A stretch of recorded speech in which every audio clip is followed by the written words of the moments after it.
Bonjour, je suis Monsieur Hurley. J'enseigne la musique à une école catholique française à Toronto. Et ça, c'est une vidéo pour mes étudiants qui veulent améliorer sur la guitare, même s'ils sont dedans mes cours ou pas dedans mes cours.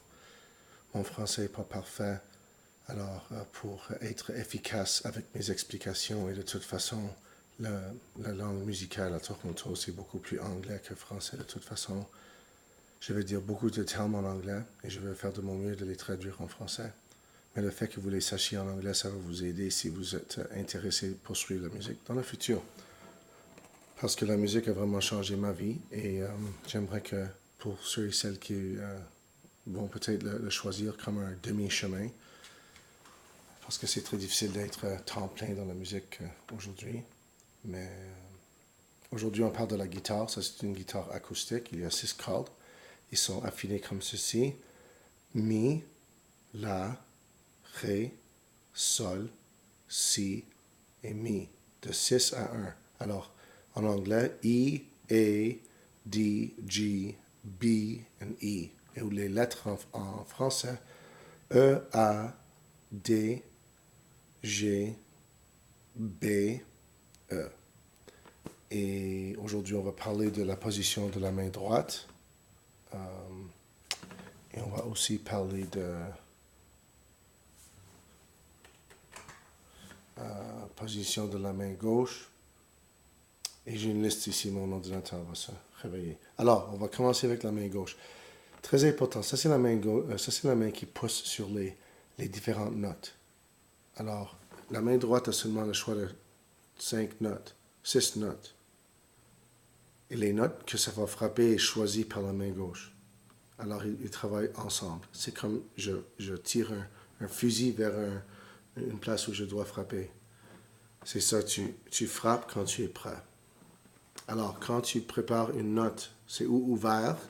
Alors, il n'y a rien, tu touches rien, tu juste frappes la note. Ou tu mets ton doigt sur le cou, on va dire, de la guitare et on met la pression où on veut pour indiquer une note différente que la note de la corde ouverte. Dans ce cas, je suis sur la 4e corde. Alors, c'est le Ré ou D. En anglais, c'est D. Alors, c'est ouvert. Si je veux jouer un Do, Ré, Mi, un Mi, il faut que je mette mon doigt. Et si vous regardez ici, mon doigt, je peux être sur un angle. Ça fait rien, parce que je juste joue une corde. Mais s'il fallait que je fasse ceci,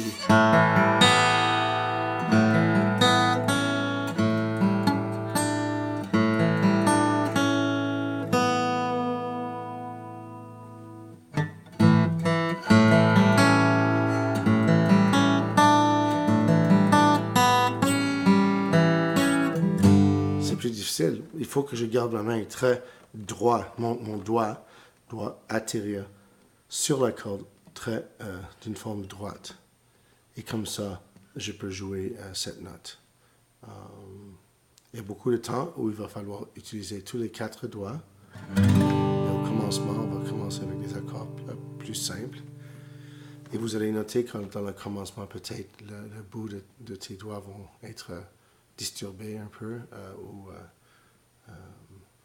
vraiment dérangés, comme ils vont être peut-être faire un petit peu de douleur. C'est parce qu'il faut former des cornes sur les doigts. Et une fois que tu les formes, ça fait plus mal.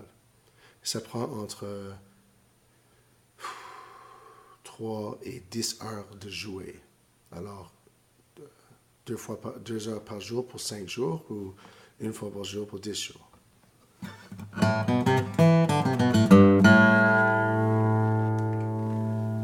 Alors, ça, c'est la main gauche.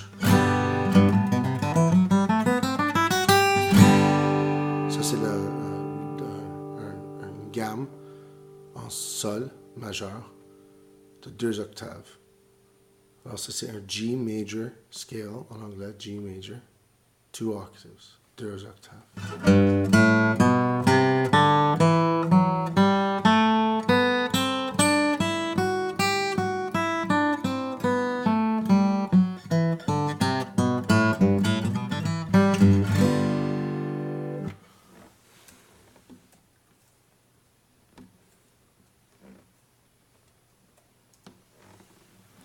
OK. So, ça, c'est la position de la main gauche.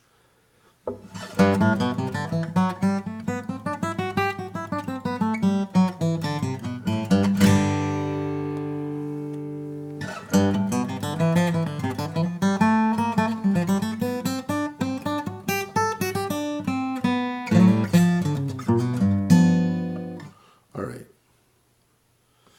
Main droite. Alors, la main droite, je vais prendre une pique plus traditionnelle. La main droite est la main qui garde la pique. Et la pique doit être à 90 degrés. Disons, regardez ici. 90, dans la direction de mon doigt. Comme vous voyez mon doigt ici, ça va vers le bas. Vers le bas. Le pique va dans la même direction. Et regardez la couleur là. Et après ça, si tu vas sur le côté, tu vas voir que c'est ma pouce. Et ma pouce est comme 90 degrés à l'orientation de la pique. Comme vous voyez, la pique a une orientation comme une flèche. Alors ça, c'est l'axis qu'on utilise à 90 degrés de ta pouce. Alors, ça serait comme ça. Comme ceci. C'est difficile de voir sur cet angle, mais basiquement, c'est comme ça. Et pour le prendre trop fort, il faut relaxer la main. Et comme ça, on peut frapper. Et c'est important de frapper dans les deux directions. Ça, c'est juste en bas. Et ça, c'est les deux directions. Je vais retourner pour que vous puissiez voir.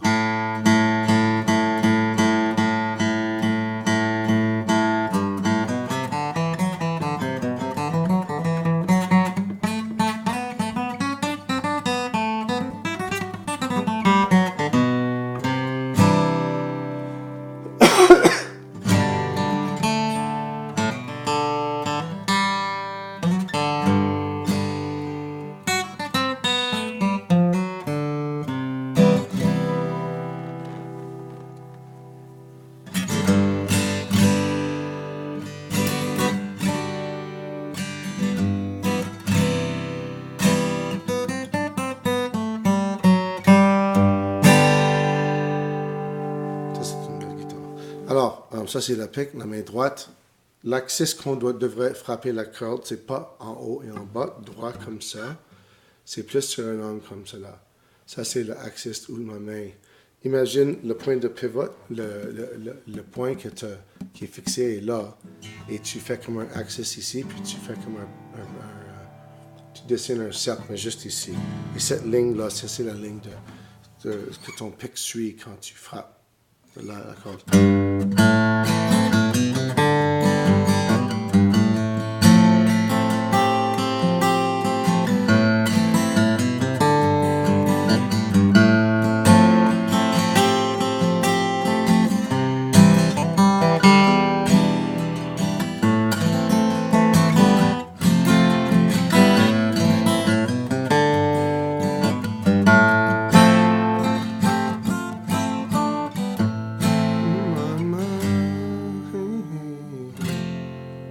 Alors, angle de pivot.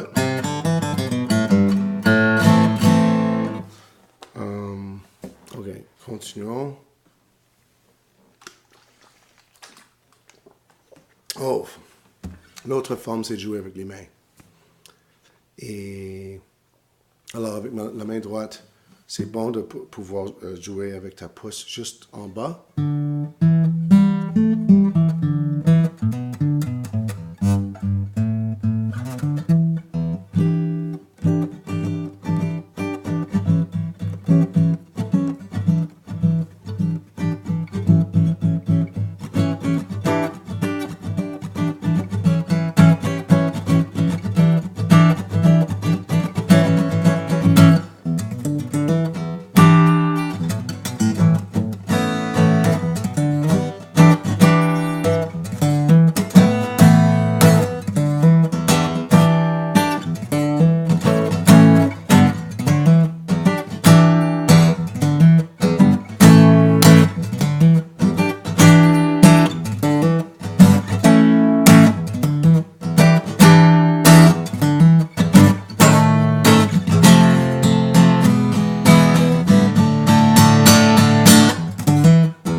c'est cool. Ok.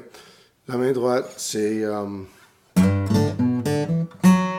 deux formes pour piquer les cordes. Une forme, c'est en alternant avec la pouce et le doigt index, comme ceci.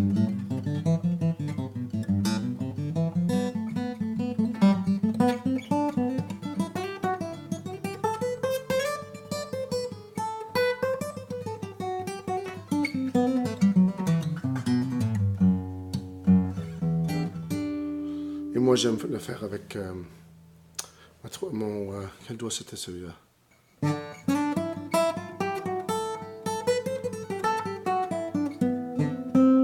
think it's faster. Je pense que c'est plus vite pour moi. Mais il y a des gens qui le font comme ça. Et l'autre, ça s'appelle un rest stroke. Style de repos, parce que tu reposes ton doigt sur la prochaine corde. C'est comme les guitares basses, on joue aussi, comme ceci. Et on alterne comme deux pieds qui marchent. Ça.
Ça, c'est les doigts. Et ça, c'est tout pour l'explication des deux mains et les position de la pique. Et si vous m'apportez des questions et il y a des choses que je n'ai pas expliquées assez bien, je peux faire une autre vidéo, mais ça, c'est l'introduction. Ça, c'est 12 minutes. Et je vous encourage d'arrêter la vidéo et de répéter les sections. Demandez-moi si vous voulez. Peut-être je vais mettre une copie de cette vidéo sur Google Drive pour la classe, parce que peut-être ça va être plus facile de faire une répétition d'une section que vous voulez. Moi, j'ai aucune idée. Mais au moins, vous pouvez prendre avantage de 12 minutes avec moi d'une forme sans distraction. Je vous encourage d'utiliser ça avec les haut-parleurs et bonne chance. Dis une prière pour moi.